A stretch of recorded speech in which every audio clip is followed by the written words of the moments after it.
तो हेलो दोस्तों, नमस्ते, प्रणाम। मैं आरती आप सभी का स्वागत करती हूँ तहे दिल से। और बताइए आप लोग कैसे हैं। उम्मीद करती हूँ अच्छे होंगे, जहाँ भी स्वस्थ होंगे, मस्त होंगे दोस्तों। तो एक प्यारा सा गीत लेकर आई हूँ, जैसा भी लगा कमेंट में ज़रूर बताइएगा। प्यारा सा चुटकुला गीत है, तो शुरू से लास्ट तक ज़रूर सुनिएगा दोस्तों, तभी गीत का आनंद आएगा। जैसा भी लगा ज़रूर कमेंट में बताइएगा।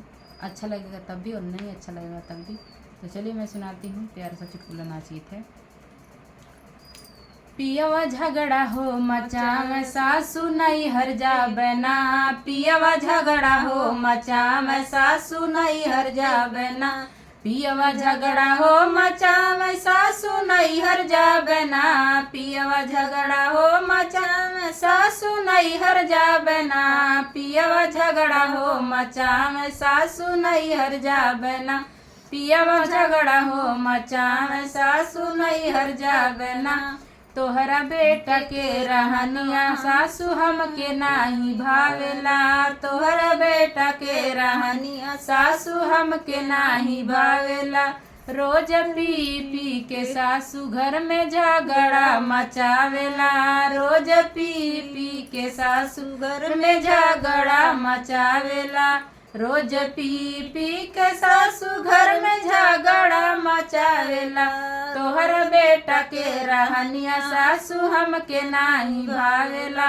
तोहर बेटा के रहनिया सासु हमके नाही भावेला। पियवा झगड़ा हो मचाव सासु नहीं हर जाबना। पियवा झगड़ा हो मचाव सासु नहीं हर जाबना। पियवा झगड़ा हो मचाव सासु नहीं हर जाबना। जितने कमाला ओकरा पिए भर के होखेला। जितने कमाला ओकरा पिए भर के होखेला। ना जाने का ओकरा बुद्धि के होखेला। ना जाने का ओकरा बुद्धि के होखेला।